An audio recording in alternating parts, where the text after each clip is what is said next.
Good morning, everybody. Oh, it's good to be here with you today. Welcome to Living Astrology with Janet Hickox. Grab your cup of coffee or your tea, sit back, and let's chat about what is happening in the stars above for today and the weekend. Happy Friday or a Fry-yay for all of you. It is wonderful to be here with you, even if I had gotten into some path of consciousness. I was streaming consciousness and all of a sudden I went, oh my gosh, I only had 7 minutes to live. What time is it? So I was just a minute late, not too bad. It's funny because when you broadcast through places like this, through StreamYard is what I use, but there are others like Be Live or well, I don't know what the other ones are called, but you set up a broadcast to be done, say, to Facebook or to YouTube or both, like I do, and they only give you like 10 minutes. If you don't show up within 10 minutes, then Facebook just cancels it out. And after a while, I'm like, oh, are they going to, block you from ever scheduling a new broadcast or what? So I'm always super uber conscious about being here on time, except this morning as I was wandering through my mind. I was actually, I'll tell you what I was doing. I got so very interested in the astro design for this month for Leo. And I started looking at it going, oh my gosh, I first looked at what are the centers of your human design that all of the gates of Leo would be at. And I thought, oh, there's not anything that interesting there. Three throat gates, the identity center, an ajna, and a sacral center, right? So, yeah, no big pattern emerged there. But then all of a sudden, I realized that all of the gates of Leo are in the collective circuitry and that half of them are sensing, which is completely different than the other half of the gates, which are all in logic or understanding. So in fact, the pattern goes sensing, logic, logic, sensing. So I was like, oh, so I really was digging into what does that mean for all of us? And I want to be sharing, of course, that information with you as today we're looking at two big things. One, the moon and what she is doing today, and then the sun as well, as he is going to be moving off into the sign of Leo for the next month.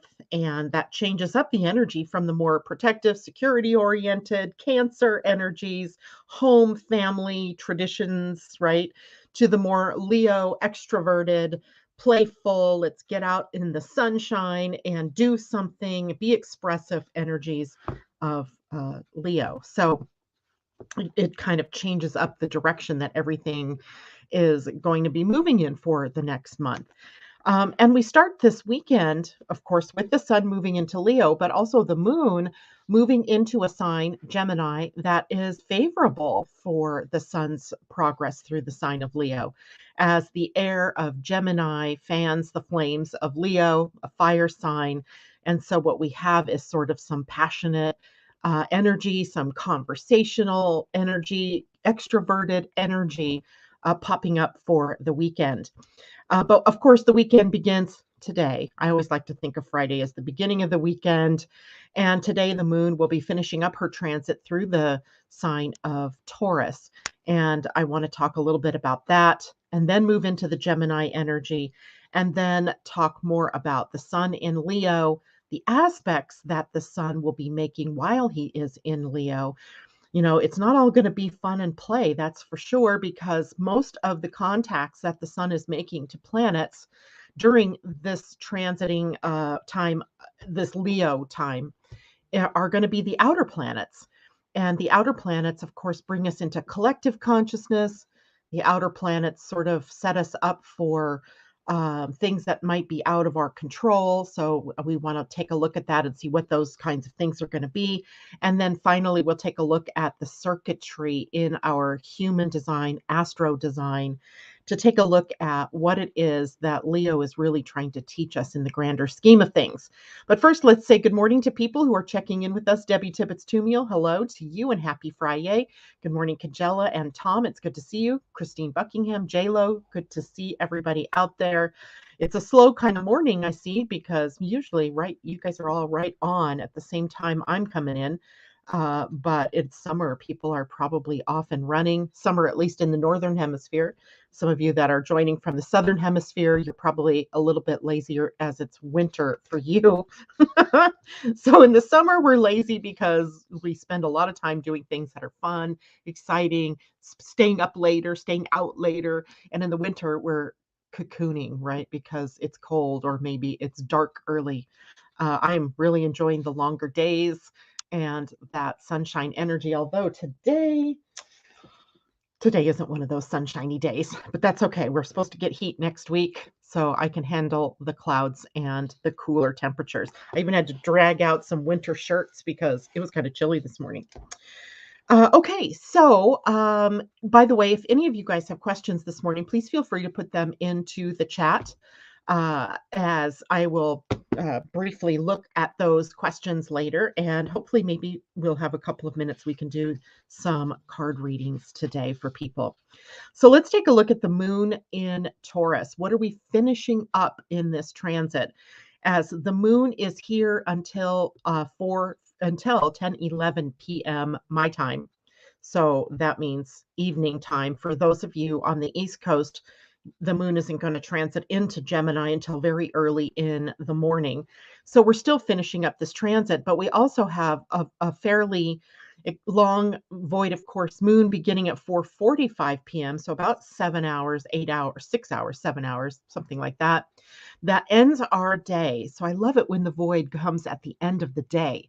When it comes at the end of the day, I don't have to worry about things not going right, because during a void of course moon, the moon is not making any new contacts to other planets or moving into new signs. She's sort of waffling at the end of the transit of a sign, and there's no new injection of energy coming. And so we sometimes call it the wandering moon, or we call it the void moon. And it's really a time where new things can't happen, right? There's just no new injection of energy to make things happen or to change up what things have been going on. So it does make it a good time to rest or to sort of just chill, do things that maybe watch a good television program, read a good book, play some games, sit outside, but not necessarily a time for us to try to move ourselves forward.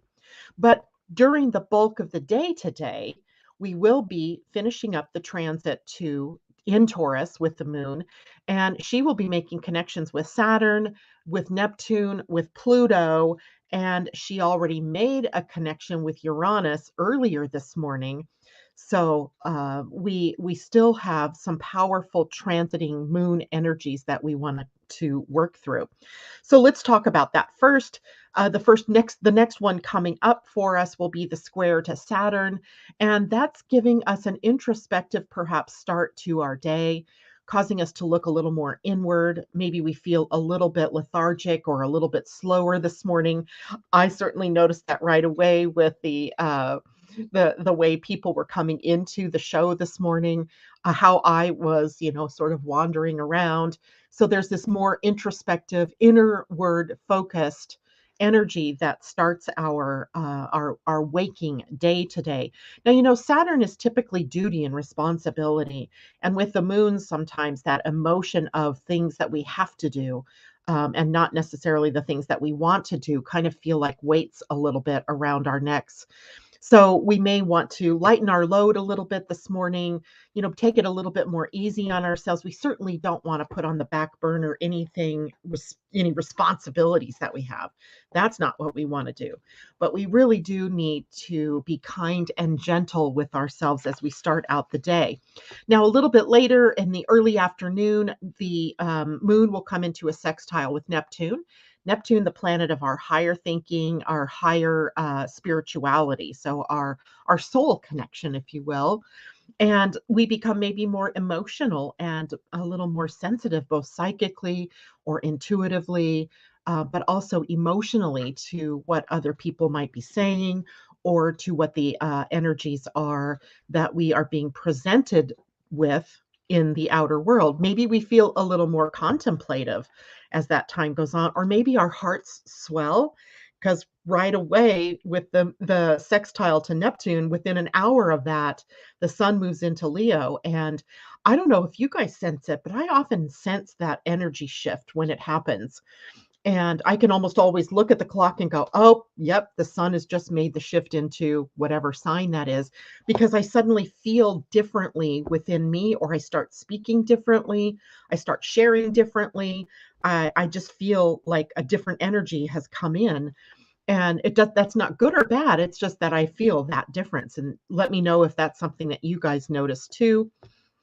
Um, as we move through the day, we later in the day we get to a trine with Pluto. A trine is a 120-degree angle, and it is an ease and flow of the energies that are coming up. Now, this is where we have some faith in ourselves, right? The Pluto energy is very much about power and empowerment. And with the moon here, maybe we're being imbued with confidence and being able to stand on our own 2 feet and just really feeling that good energy of moving in the direction of power, empowering ourselves, being empowered, helping others to become empowered, etc. And the last aspect that will happen for us on the West Coast, but for those of you in the Mountain Time Zone East, it will happen early in the morning, and that will be the moon in a sextile to the sun. That'll be a time to take it easy. We'll be sleeping anyway, right? Going with the flow energy. So maybe our dreams will be sweet and be something that allows us to just go with whatever the flow is. And when we wake up tomorrow morning, the moon will be in Gemini.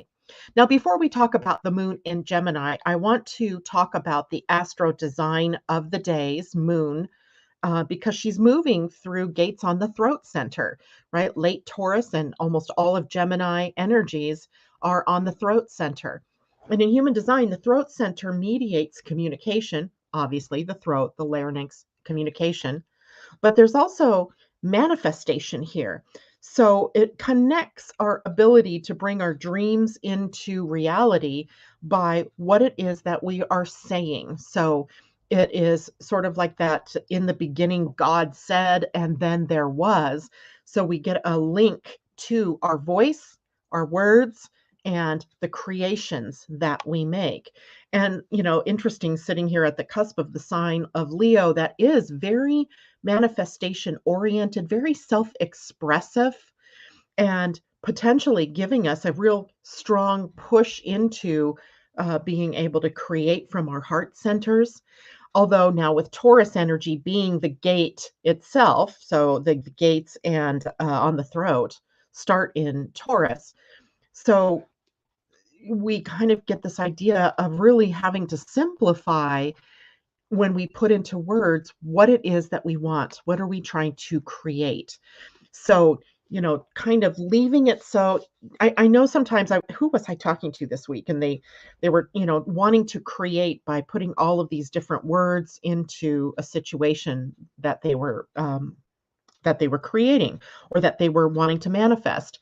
But really the simplest words are the best, right? To allow the universe to bring you the highest and the best that it can offer from its much higher perspective. If we're putting in a bunch of words and saying that we want it in this way, this color, this kind of, thing, that's fine, except what if the better color is purple and you wanted it blue, right? So then you start to get too detail oriented in what it is you want, and then that kind of pigeonholes the universe, and it is more difficult to see the results of your manifestation that way. So I'm sorry, my cat is playing around here. I don't know. Please don't be telling me you're chasing something. No, good. Yesterday she brought me a gopher, like this big, and laid it right next to me while I was working, and I nearly had a conniption. Luckily, it was dead. She'd already killed it, but she hadn't tried to eat it yet, thank God. So I was just able to give him a burial. So she's a good kitty that way, right? Because, gophers can be very destructive, but leave them outside. Don't bring them to me on the off chance that they're alive and that they start running around. And I would scream like a little girl, even though I'm not afraid of them. It's like primal or something. Okay, back to our gates of the throat center. The last thing about the throat center is it runs our metabolism. And that's always an interesting connection to me, right? Metabolism linked to throat. to the action energy, the gearbox energy that is the throat center. And metabolism here linked to it because it moderates our actions. It is the energy burst that comes with the creative impulse, right? So, metabolism, communication, and manifestation all a part of that throat center.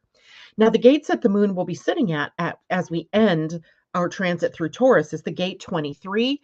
That's where he is or she is. The moon is right this minute. And the gate 23 sits on the throat center and it's moving up toward the gate 43 in the Ajna. Well, right now, we also have the north and the south nodes sitting at those gates. So the north node herself is the one that is sitting at the 23. And the north node is our destiny, right? Collectively, the direction in which we are meant to be moving, where the south node is what it is that we are meant to be leaving behind or focusing on less. Now, the gate 23 in human design is called, in quantum human design, is called the gate of transmission.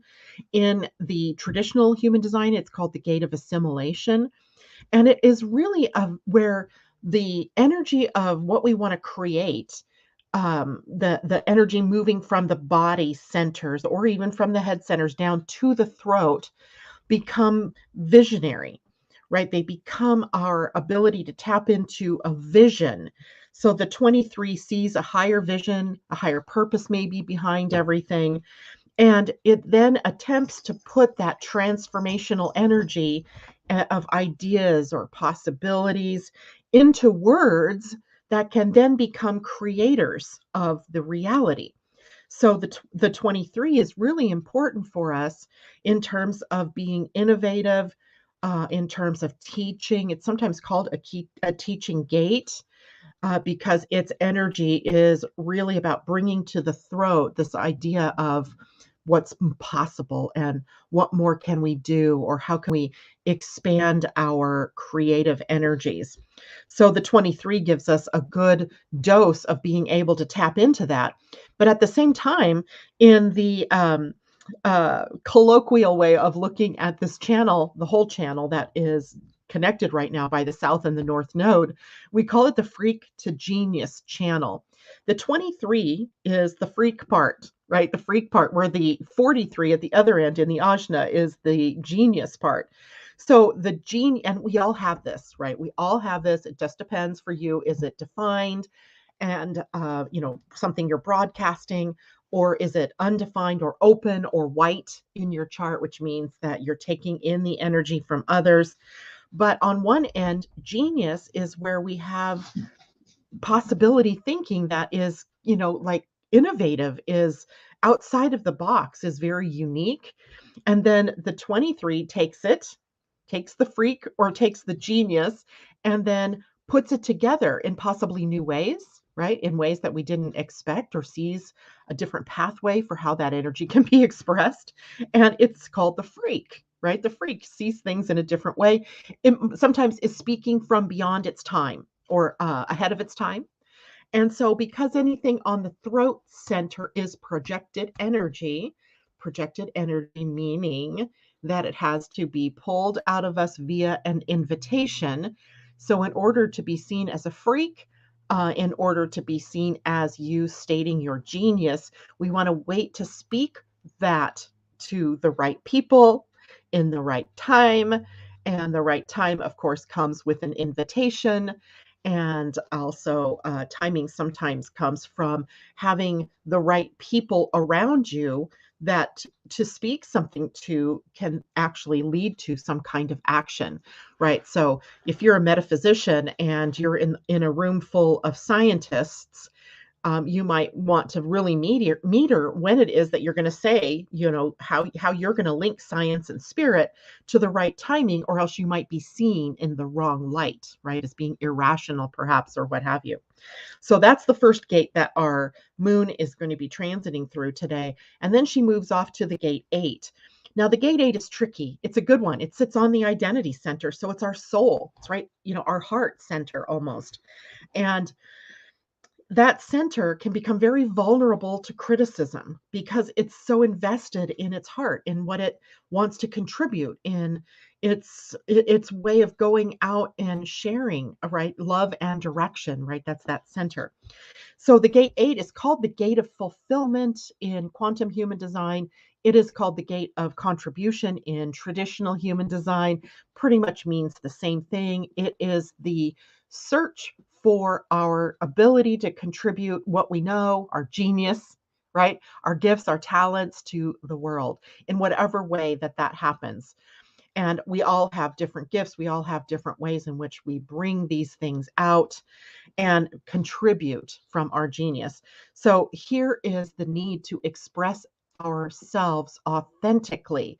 This cannot be the voice of someone else that you are sharing. It has to come from the heart. It has to come from your own truth, from your own inner being. And there is also a quest that happens in this gate, and the quest is to find one's life purpose.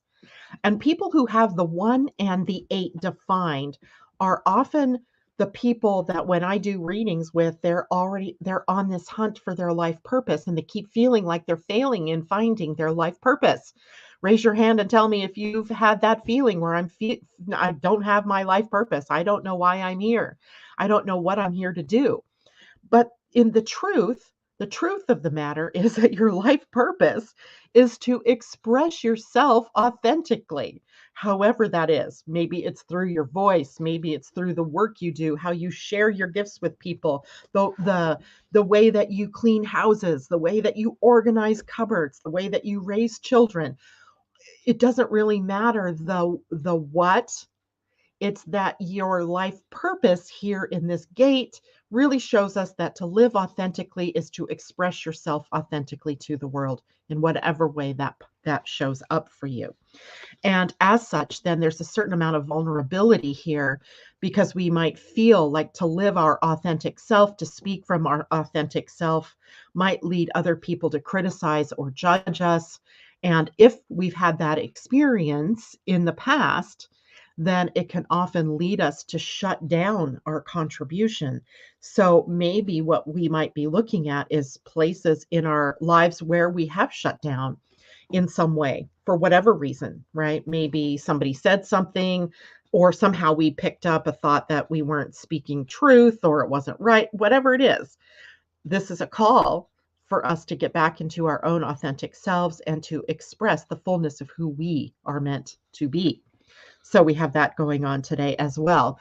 I'm going to look at comments real quick.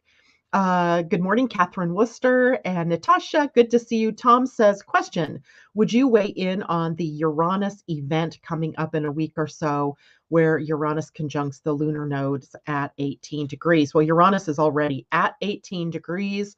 So the nodes are, how the nodes move back into a sign. So they're moving from the higher degrees to the lower degrees. And today the North Node is sitting at 20 degrees of, is it 2000? Oh my gosh, 2000 of Taurus. So moving, we have 2 more degrees the nodes need to move into, and they will come together with the planet Uranus. Now, you know what Uranus is all about. It is about awakening. It is about rebellion. It is about revolution. It is transformation, liberation, and freedom. The North Node setting us up for a new direction, right? Something new, something untried and untrue, something even maybe a little scary, right? The nodes aren't moving through the spleen, to be sure, but whenever we are about to embark on something new, we often feel that fear, right? That worry or that anxiety. Am I doing the right thing? Am I gonna, is this gonna be the right move? Is it gonna fall apart on me? There are all kinds of things that happen when we embark on a new direction. But embarking on a new direction, we must, as the nodes coming into contact with Uranus would drive that into being. So, what can we do to free ourselves? What can we do to liberate ourselves? Now, the outer world is the one I would be more concerned with because events are happening in our outer world all the time that are often out of our hands. Not much we can do about it, right? The coronavirus, no matter how much we want that to be done, keeps resurging. There's still war going on between Ukraine and Russia. We still have political upheavals going on. We still have heat. We still have, you know what, right? All kinds of chaos going on in that outer world. All of it prompting us, or should be prompting us, leading us to a new sense of freedom by embarking on innovative, new thinking, right? Letting go of the past. Now, just after we have the connection between the North Node and Uranus, the nodes are actually going to shift along with Uranus into new signs or new gates, let's say, in human design, not signs. Don't get confused. New human design gates, where the nodes will shift into where Uranus is now at the gate 2, the North Node, and the gate 1, the South Node. And Uranus himself is going to slip into the gate 23, where the moon is today, right? So it's interesting timing. Great question, Tom, because it really shows us that as a course of action, that the node and Uranus meeting come up perhaps with new ideas, and then they exchange places, right? They exchange places where the North Node, having been in 23, moves into Uranus's place at gate 2. Uranus, having been at gate 2, now moves into gate 23. So we're seeing the taking of new ideas, of allowing the new, right? The gate 2 has been all about allowing, being receptive, right? Not standing on the ground of the old and holding tight, but allowing something new to take shape, right? Something more sustainable, perhaps something more abundant to take shape. And then with Uranus moving into 23, we're bringing in that visionary energy. We are transmitting new potentials, new possibilities. We are putting that transformational idea now into words, right? Because it's all about the throat, bringing it into new words, bringing it into manifestation. I was thinking about this morning, um, and I sometimes will take the things that are going on in the big world and I try to apply it to what am I doing and how am I playing into that same problem or issue. And of course, yesterday I was just hearing about a heat wave, right, coming here. There's been the heat wave this week in England, and all of that heat and the impact it has on those northern latitudes, even up here where I live, where there's not much air conditioning, right? And that impact. And I thought, wouldn't it be interesting if the news broadcasters stopped focusing on the heat and instead started focusing on instead how can we work through this time period without keep blaring the headline about heat wave and climate change and greenhouse effect and all of that, because to focus words, to focus that much energy on all of that heat is to keep that idea of heat alive, right? We keep settling it into our psyches, and then what's our expectation then? That we're going to have bigger, longer heat waves, that we're going to have hotter, longer heat waves, that they're going to happen in places that don't normally have heat waves. And so when my husband was bringing this up to me last night about this heat wave next week, and oh my God, the warehouse gets so hot and blah, blah, blah. And I'm like, oh my God, this house gets so hot. I went, wait. What if instead I focused on cool? What if I focused my energy on the coolness? And then, of course, look what I get this morning. Coolness out here is really kind of funny. So we get this idea then that these words that we are putting out there about everything have creative power, right? They're creating our reality. And we've always had heat waves in the summer. We always have. I remember as a kid living in Southern California that, we'd look at 100-degree temperatures coming and we'd be like, hallelujah, let's go to the beach, right? So we've always had them. So why are we focusing them in a way that brings more negativity? That might be what we want to think about. Now, put that on your own life, right? Now, let's bring it into the personal, because this is going to become personal as well. What things have you been focusing on that you don't want? We might say, like, I might be focusing on, I don't have a relationship in my life. I might be focusing on I don't have enough money. I might be focusing on I don't have enough good health. I don't have enough, you fill in the blank. But I'm focused on that, and then I'm bringing more of that instead of focusing on the other side of the equation, which is, well, what do I want? Right? What do I want to create? These themes like that are going to be very important for now, at least the next 4 months. So be very aware, right? If you're suffering from some kind of issue or that you feel like you're suffering from some kind of issue, don't add to it by thinking about what it is that you don't want. Start thinking about what it is that you do want. Health. Londa pulled me up short yesterday. I've had a real sciatic issue going on. And she said, well, you keep focusing on that problem. And I'm like, oh my God, you're right. Ah, thank God other people are in our lives, right? To show us when we're focused on that wrong thing. So I need to change what I'm focusing on, not the pain and not the, whatever, not the story behind that health issue, but on what does it feel like to be healthy? What does it feel like to have that momentum? What does it feel like to be free of that, liberated from that problem? Okay. Now, I don't mean to be into just magical thinking because, people are legitimately experiencing issues in their lives, real health challenges or real financial challenges, job challenges, relationship challenges. So, what can I say for you all is that, for whatever reason the universe has brought you that issue, that challenge, maybe tap into what is it that you're meant to learn from that instead of focusing on the heaviness of the issue. What am I learning from this? What positive might come out of this, right? What is the lesson behind it all? And focus on those things. Those are easy bridges between the I'm focused on I've got this problem and I'm focusing on what I really desire. So the bridge is, what might this mean? What is, how is this serving me? Right? How is this situation serving me? It takes no small amount of self-contemplation to move into this territory, but it's so worthy, right? So worthy and worthwhile because we are able then to really tap into the creative energies of the universe and use them for our good rather than keeping the same problem at hand or the same issue from our focus on that issue and not on what we desire.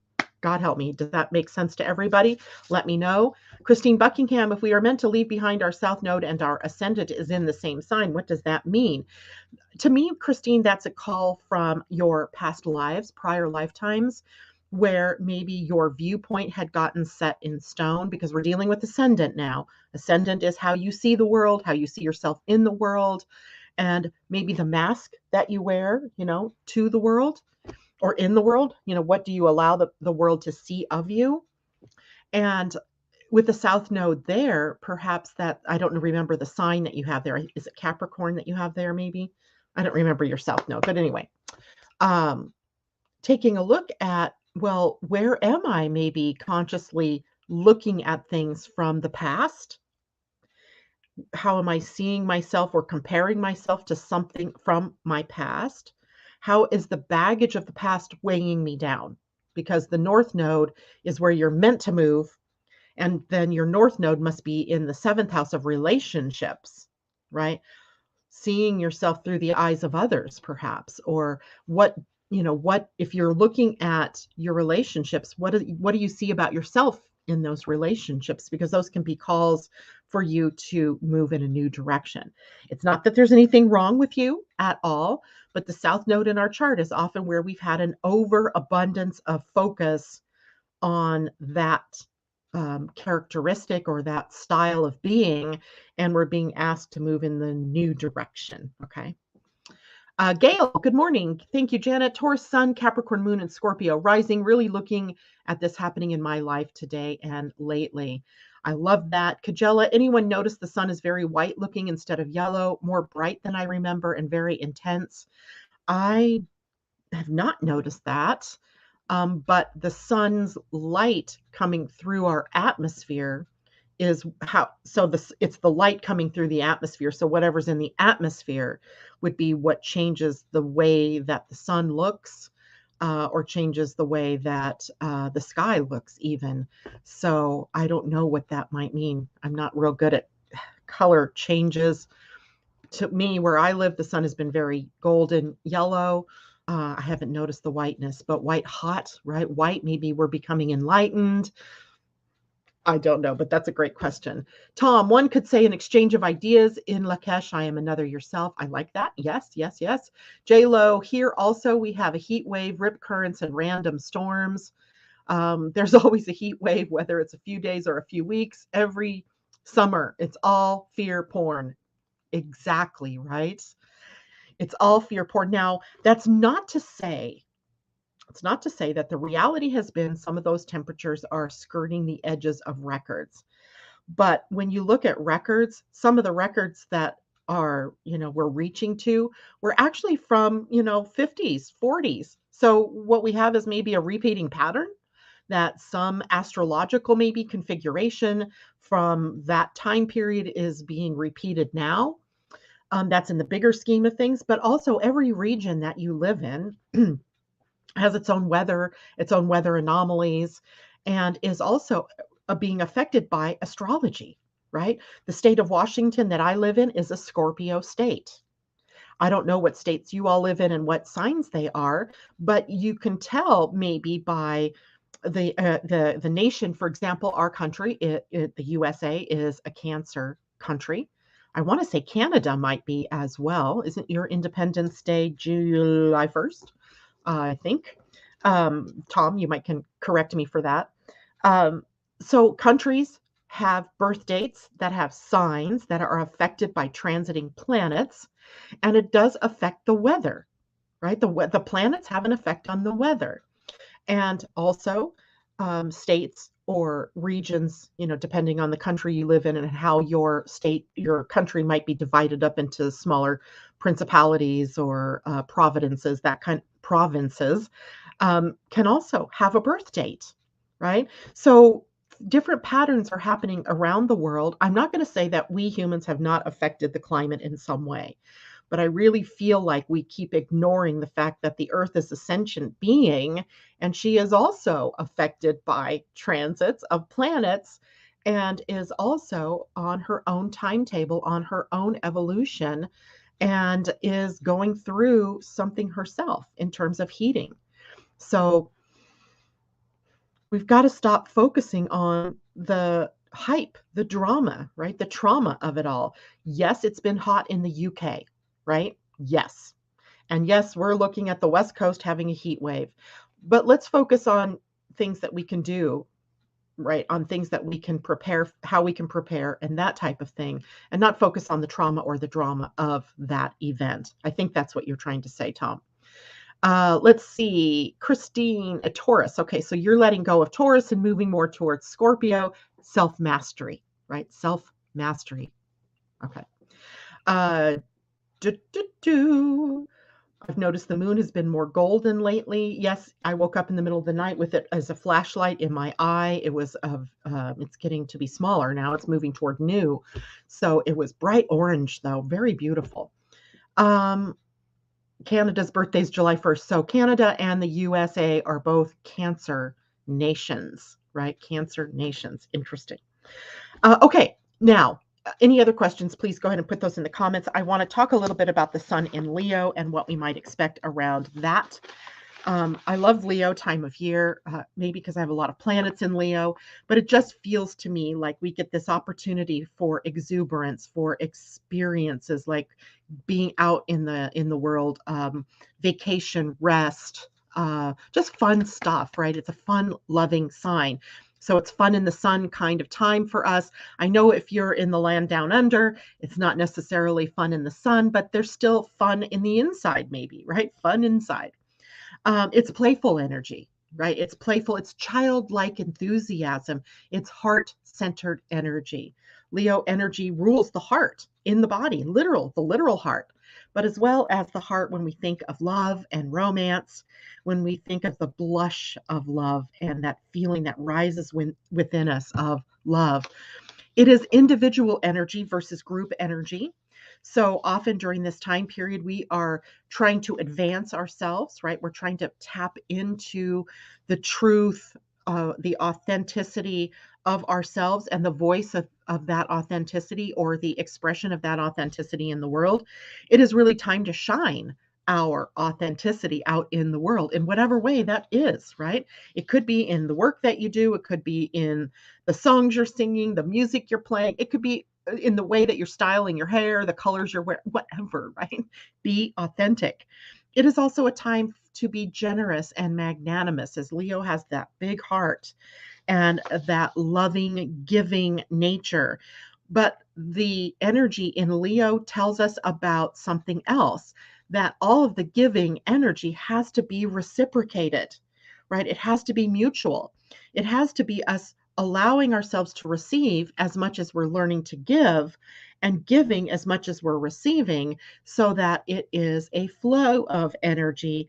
Because otherwise, when Leo energy feels unappreciated or taken for granted, then the more negative aspects of selfishness, vanity, sometimes it ends up being trauma dramas, the kings and queens of drama, right, come out within us. And we when we're feeling undervalued, then we end up in the more childish frame of reference of how it is we get attention. So it's a time for us then to lead and to step out of the shadows of our own fears, the shadows of our own behaviors. But it is also a time for us to balance work and play.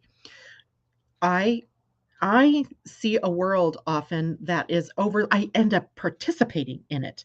A world that is overly focused on work and doing. And if you're not working, then you're not doing enough. And, how can you be playing when there's work to be done, and all of those kinds of concepts that come up. But truly, this is a time to step out of that old paradigm and to step into the new balance of work and play. Now, it's interesting to look at, I printed this up earlier so I could look at this, a list of, every time the sun moves through a sign, it's going to make connections with other planets. That's given, right? It's moving through and it's going to come into contact with other planets. But as I was looking down this list of planets that the sun is going to be making connections with, it's Uranus, the North Node, Jupiter, Neptune, Chiron, Uranus, Saturn, Jupiter, Pluto. Where are the Mercuries, the Venuses, the Mars, right? The moon connections, could be made, each month. But it seems to me that the connections that are coming from the heart are also taking us out to the collective. That makes sense in the human design sense of the collective energy is all Leo energy, or the Leo energy is all collective energy. So I wanted to take a look at what some of the biggies are that the sun is going to be coming into connection with. So the first one is up on July 31st, and that is a day the sun will be in a trine to Jupiter, both of them at 8 degrees of their relative signs, both in fire, right? 8 Leo is fire, 8 Aries is fire, and Jupiter is growth and expansion. And Jupiter is not yet in retrograde, so we're still experiencing the outer expression of growth and expansion. So I think that's a really good day to call in all of your authenticity, to make the plan to speak from your most authentic self, and to see how that path might lead you down into a consciousness evolution, or a growth of your own energy. On August 8th, the sun will come into a trine with Chiron.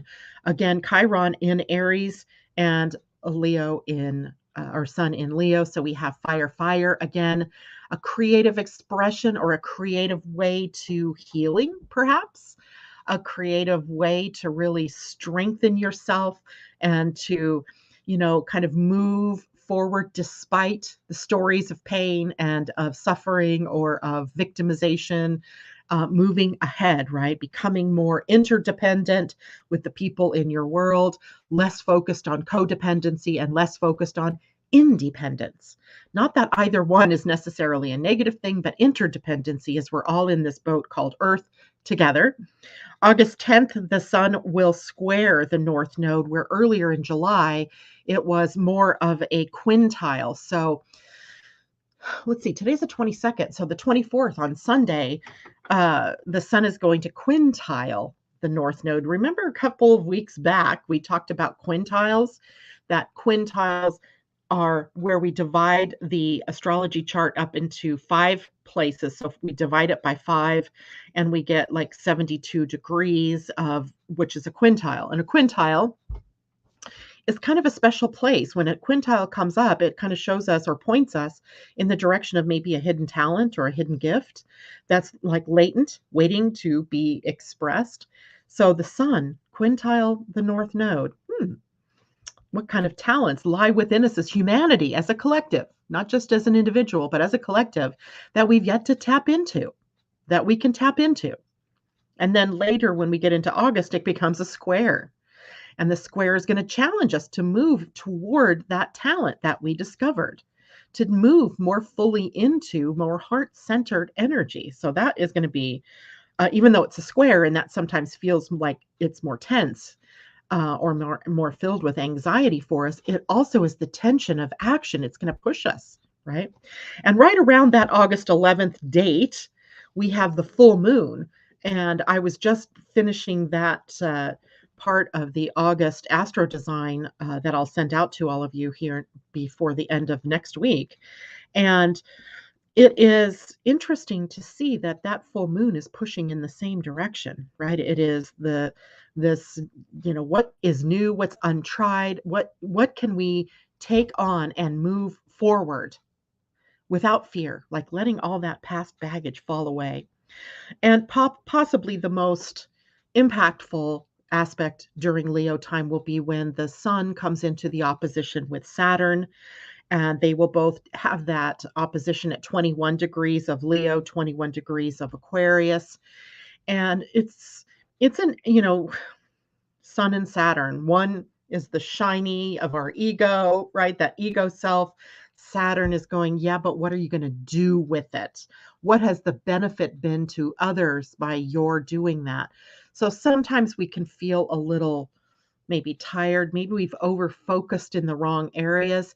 So one of the reasons why I'm telling you this now so far ahead of time is to make sure that what you're focusing on now is authentic, is from your own self, right? Your higher self and what makes sense for you.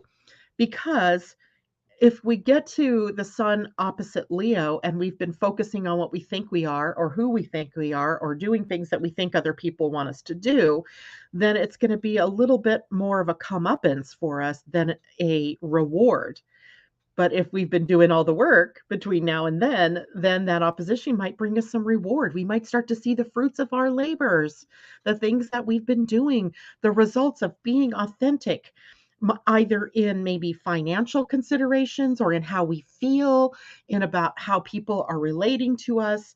So we have, a good month, maybe, or a little less than a month, to be working on our authenticity so that we reap the rewards rather than the karma, the more negative expression of these things when we get to mid-August. And then, of course, the latter 3 aspects are quincunxes, which are inconjuncts, which means that there's adjustments, some kind of sacrifices, or something that we have to maybe let go of in order to move forward. And that's with Neptune and Pluto and a sesquiquadrate similar to a quincunx in its energy field with Jupiter. So those can be a little bit more difficult to express, kind of tension that's there, but not something we can really put our finger on. Oh, and now I remember why it was I was bringing up the connection with that August 11th sun squaring Uranus and the 10th where it's squaring North Node is because the full moon holds a T-square pointed at Uranus and the North Node and Mars not far away. So the full moon in August is likely going to be a doozy, pushing us, almost forcing us to move in a different direction. And we'll talk, of course, more about that as time comes up. Now, before I get on, let's take a look, see any questions. Brooklyn is a Cancer, 1 degree. Aquarius moon, 20 degrees. That's very interesting because the USA also has an Aquarius moon. I want to say it's at 25 degrees. So kind of some equanimity going on there. Okay. Anyway, wait, Aquarius moon. Yeah. But what's Libra 27? Is that the rising maybe? Okay. Anyway, let's look at the circuitry because I think that was kind of fascinating. Kamal, I will do that for you. So Leo circuitry in human design, there are groups of gates that seemingly work similarly, right? They have a similar energy behind them. So, like your computer motherboard has circuits, in our human design, we have circuits, and circuits work together, or the components of a circuit work together to bring up some kind of action, right? To bring something into being or to make something happen. So the circuitry, when we look at Leo and when we look at this in our human design, we see that we have two distinct circuits. One is logic, which is also patterns, the recognition of patterns, and understanding, right? In quantum human design, that circuitry is now called pattern circuitry. In the old human design, or traditional human design, not old human design, it's called understanding or sometimes called logic. So we get this thought about, oh, part of Leo energy is in logic, which is really being able to see patterns as possibilities, as probabilities, but also being able to see the potential for evolving and changing energy in those patterns. Like some patterns are going to be patterns, right? The sun is always going to rise in the east and set in the west unless some kind of something hits us and moves us off our axis, right? So that pattern we can stake a claim and say, yes, that's a pattern, and that's logic. It's going to be that way forever. But other things that we take for granted as logical, as a pattern, like maybe something in your own life, should be looked at more as potentially a part of a pattern that can evolve and change and grow. So with Leo energy, because it's a fixed sign, it can sometimes get stuck. It kind of get in a rut, right? It can feel like it can't make a move. I never forget having a conversation when a young girl lived at our house. She was a Leo. She was 21, I think, at the time. Um, she was a Leo, and she was so nervous about what she should do with her life. And we were having a conversation about it. And I would say, well, what is it you want to do? She goes, I can't do what I want to do. I have to do something that's going to make money, or I have to do something that's going to support my family.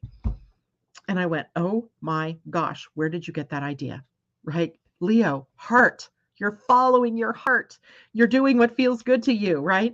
But somehow she had gotten caught up in this pattern that had no wiggle room for her whatsoever.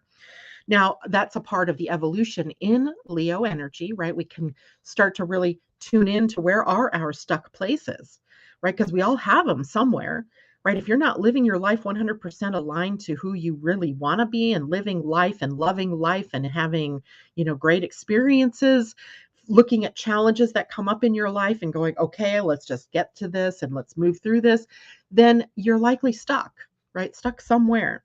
So a lot of times this ends up being reasoning, logic without heart, right? It's all up here in the head. It's all just info and data. It gets caught up in that stream rather than coming down a little bit lower into the body and being the stream of consciousness that can be possibilities from the heart. So here we have, some of these logical gates that kind of by their very definition require us to experiment with new ideas, which leads us to new experiences within the energy of that Leo circuitry, that part of the Leo circuitry. Now, the other half of the gates in Leo are in sensing circuit, which is now also called the miracle circuit. I gotta love this one. Of course, most of my energy is in the sensing circuit, so I'm very familiar with it. It is about learning to consciously use your personal narrative, what you're saying, as a tool to create new experiences for yourself, literally leading to miracle creation, right? Leading to miracles. So it's the power of storytelling to break old patterns and open up pathways to new experiences, to a new you, right? To new patterns. It's sensual, it's emotional, it is also experiential, and it's about moving from the more reactive, fear based way of being and behaving, reactive energy, to the more conscious, deliberate, creative impulses or creative energies. And that's where the miracle lies, right? That's where the miracle lies. So we have, two complete different types of energy within Leo. So, and I noted earlier in the broadcast how they kind of alternate, right? From logic to sensing, from logic to sensing. Also, not just like that, because it's sensing. It starts with sensing, goes to logic, sensing, logic, logic, sensing, right? So we have the very beginning is sensing and the very ending is sensing. So, what does that tell you? We have to reduce our reliance on logic. We don't want to get rid of it. We don't want to get rid of it. It's a way for us in human design to know. But so is the sensing, right? The sensing, the knowing energies. So I find that to be kind of fun as an energy for Leo. Interesting to look at the pattern there as well. All right, let's do a couple of card readings. I saw that Kamal wanted me to pull a card for him. Unfortunately, I talked longer than I thought. So, Kamal, I'm going to pull you a card, but then I'm also going to pull us some cards for the collective. I think I'm going to pull us a Mayan card. How fun is that? And a goddess card. But Kamal, for you, I'm going to pull a Wisdom of the Oracle card and think about the subject that you want to have answered in the card. Focus on the highest energy of what you desire here. And what we have is the Fates. Here's the card, the Fates. Let's bring it over here. It was upside down, so it's a protection message. And the Fates is number 17, which is an 8.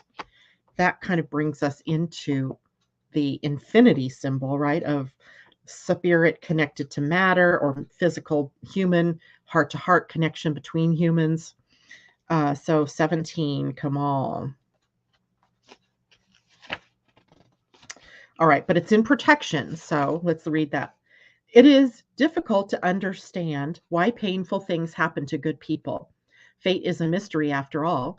Yet what we do with our circumstances, the way in which we respond to life's challenges, is how we rise up to greet our destiny. God, exactly what we've been talking about this morning, right? Now is one of those times to be aware of your powerlessness to change certain situations and surrender to acceptance. Hang in there. Life will only get better. Act as if you believe that for the only thing you can control right now is your attitude. Right? When you align with the fates, being mindful of what you can and cannot change, serenity will come to you. There's kind of a prayer around that, the Serenity Prayer, that is about the courage to change what you can change, but also to know the difference, right, between what you can change and not change. So it seems to say then, Kamal, that while life may be bringing some painful experiences, again, it's your attitude about that. It's what do you want to create or learn from the experience that you need to be focusing on. Hopefully that is helpful for you. All right, let's pull a goddess card for the collective. And we haven't done goddess in a while, so she's all buttoned up here. Let me get her out. And let's see what the goddesses want from us. Athena. Oh, this is a good one. Card number 5. Athena with her owl on one shoulder, right? And it says knowledge underneath. Athena, knowledge. All right, let's see what this means. And by the way, that card was upright. And in this deck, the upright is an empowerment message. And she's number 5. Got to go back. All right, so Athena, the Greek goddess of intellect and strategy, says, Knowledge is power, and you are in a perfect position to gain greater clarity at this time. Your hard work is paying off, and everything you have learned about life has brought you to this moment in time. Your knowledge, choices, logical choices, interesting enough, and intentions are aligned with divine will. Your intellect is keen and your mind is clear. You don't have to question or debate it. You can take things at face value. If you think it adds up, that's because it does. Have courage, my love. Your most precious dreams are within reach. The goddess Athena will help. It's just a beautiful card, Athena. Love it. Now let's get a Mayan card out.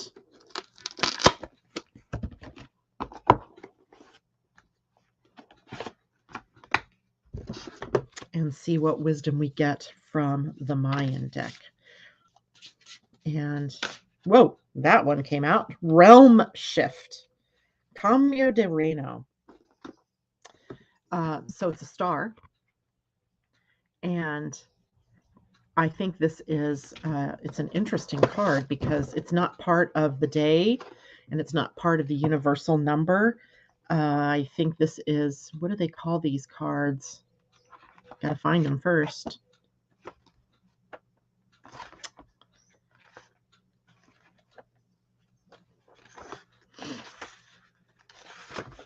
Pardon my looking.